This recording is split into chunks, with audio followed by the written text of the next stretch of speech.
On a very ideal day, someone will show up with a very valuable vase at Christie's Hong Kong, and we'll be like, oh, that is going to be the top lot in the season. But obviously, that's usually not the case.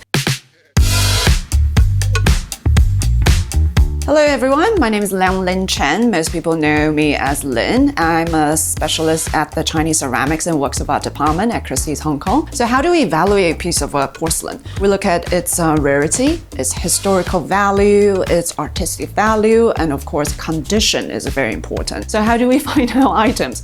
Oftentimes it's through long-term relationship. It's a clients we've worked with for many years, and one day they intend to sell. Take a tianqiuping in our sale, for example, which literally means heavenly spherical vase. So ancient Chinese believe that the heaven is round, the earth is square. So the body of this vase represents the heaven, and the emperor, also known as son of heaven. So this is probably one of the most fitting shapes to represent the prowess of the emperor. It's one of the most popular shapes and one of the most desirable shapes. Is it characteristic of the other vases that I have seen? Is it of the right proportion? Is the belly too big? Is it too wide?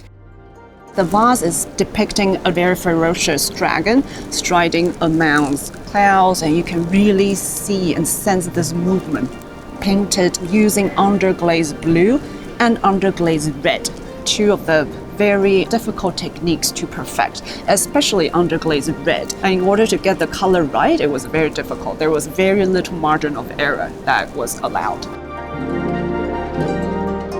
This is one of the most distinguished and well-respected collections of porcelain in the world. This one is a mapping and cover, is referring to this type of shape of the vase, and it was used for wine storage.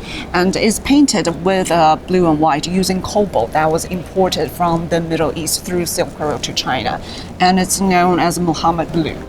Works of art and ceramics that were made during the reign of the Yongzheng Emperor are highly sought after by collectors. On the neck of the vase, it says 大清雍正年制. So that means it was made during the reign of the Yongzheng Emperor of the Great Qing Empire. And porcelain with mark are usually more valuable than those without. From 1723 to 1735, there were very few pieces that were produced during his reign. So combining with the difficulty of production, the condition, the decoration, the shape of the vase, and also that it was produced during the Yongzheng reign, is an incredible piece, extremely rare. Once the specialists have to determine the authenticity, then how much should we put on it? That's when everyone gathers together from the department. Every specialist can express his or her opinion on a certain piece. We come to an agreement about the authenticity and the pricing. Altogether, it led to us to come up with an estimate of 18 million to 25 million Hong Kong dollars, which is still conservative given the importance of this object. So learning about Chinese art might be more accessible than many of us think. There are many great museums in Asia where you can go to and take a look and see how different pieces from different dynasties, what their characteristics are, and over time you will start to build up your own visual inventory.